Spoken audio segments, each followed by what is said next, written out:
Welcome back to another edition of Scherable. I'm your host, Bill Scher, once again rocking the cowboy hat because my hair is a mess. Still feeling some Halloween buzz.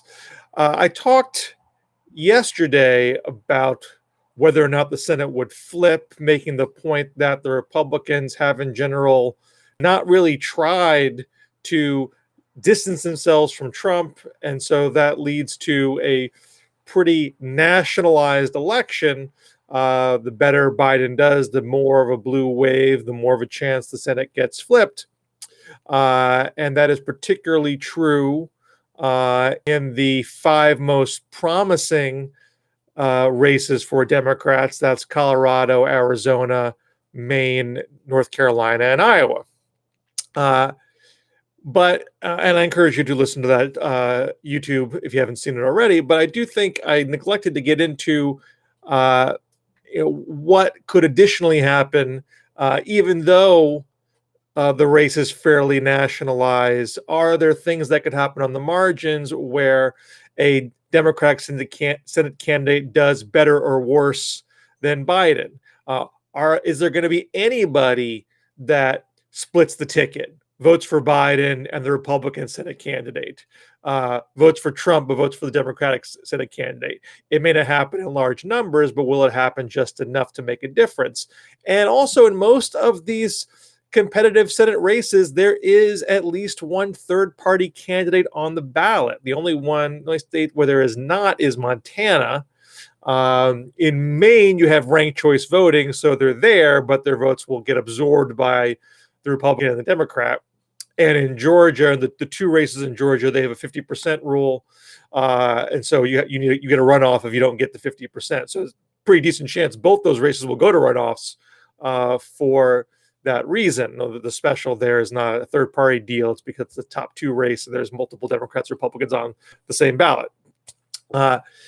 So there's that issue to think about. And I also started to think after I did yesterday's video, a few hours after I posted, the Des Moines Register poll came out, and it showed Joni Ernst with a solid lead over the Democrat Teresa Greenfield, and that is a shift. Greenfield had been leading almost all the way, and it's not the only poll that has shown Ernst with the lead. The New York Times poll gave Ernst a 1-point lead, and I think there have been a couple of others.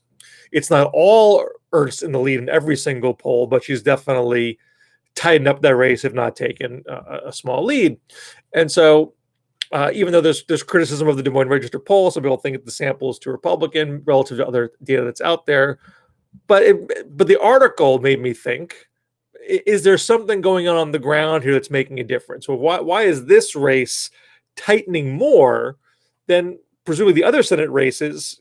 Granted, I think our Senate data is a bit scanty, so there could be tightening that we're not seeing clearly, but overall, these races seem fairly stable, if in many cases tight. And the Des Moines Register article mentioned that Joni Ernst is running an ad that accuses Greenfield of calling the police racist.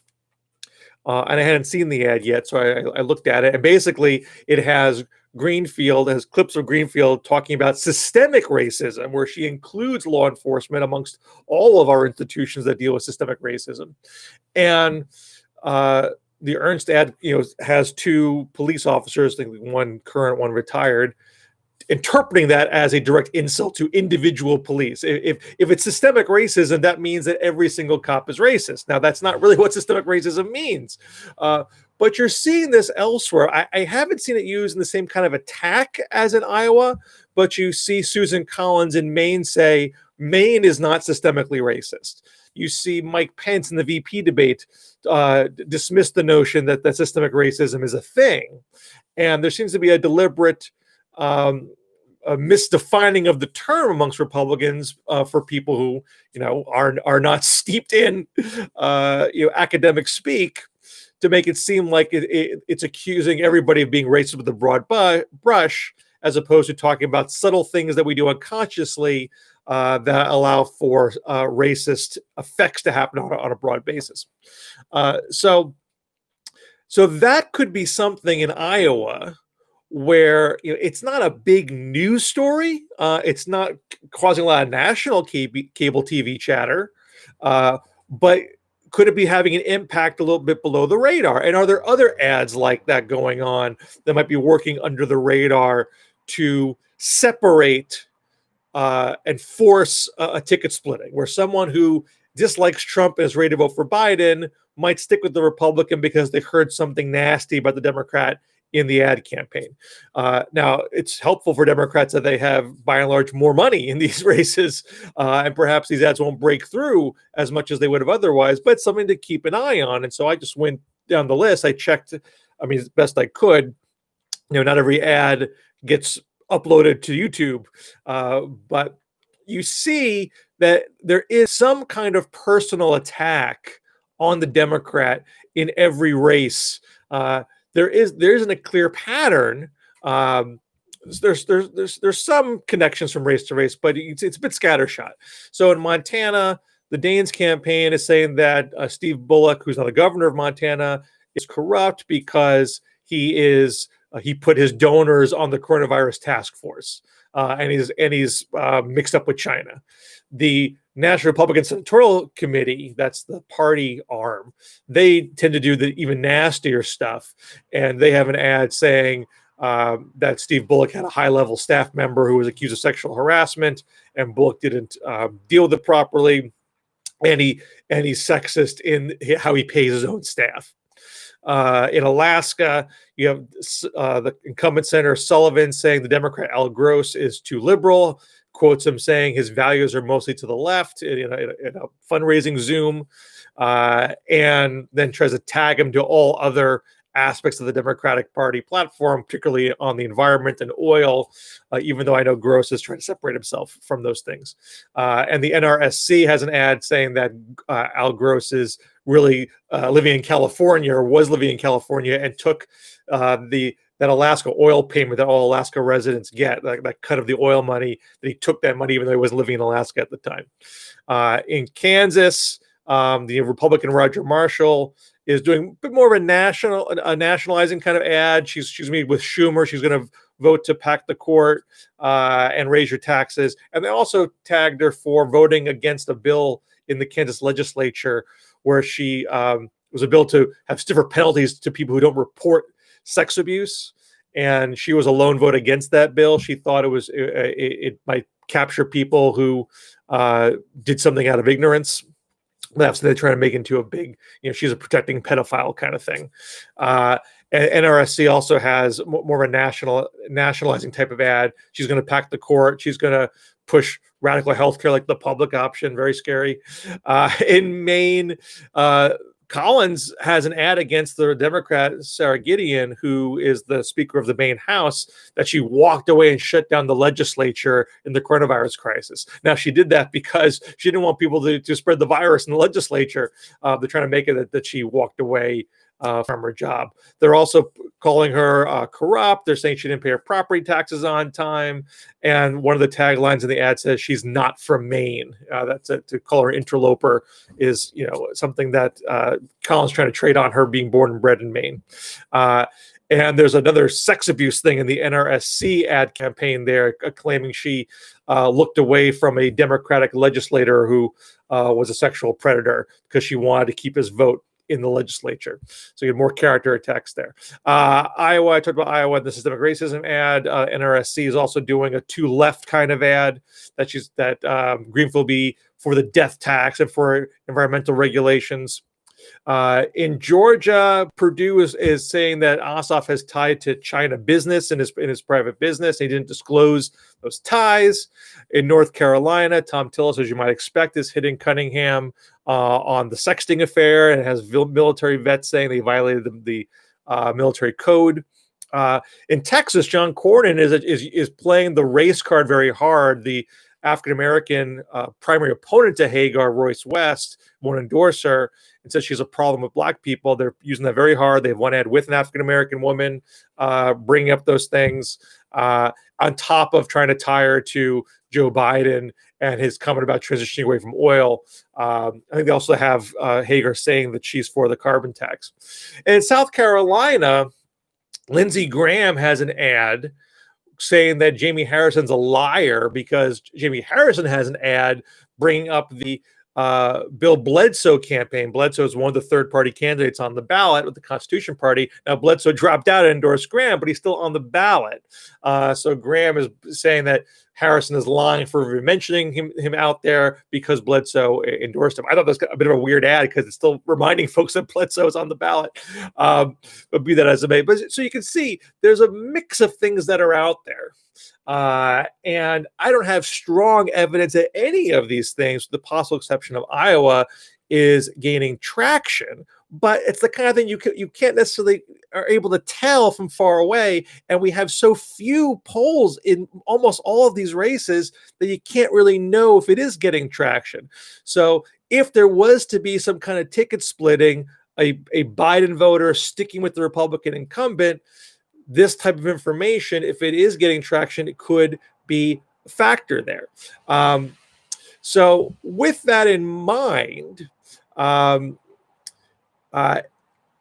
I still think that so I should say it's not necessarily the case that Biden has to win in North Carolina, Iowa, and Georgia for those Democrat candidates to win.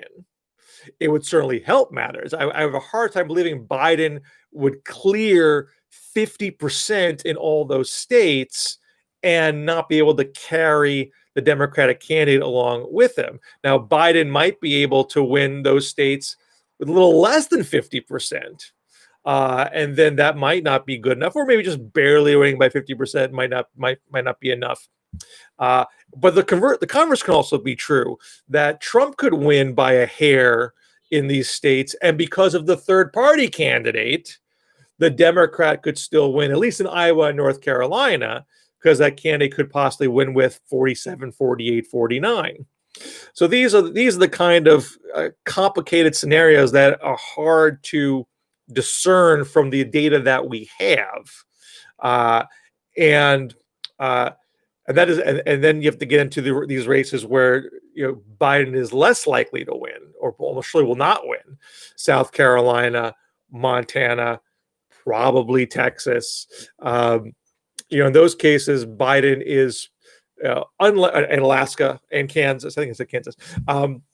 The only way that the Democrat wins is by getting ticket splitters. They have to win either they have to win some Trump voters, or they need that third party candidate to really drag down the Republican.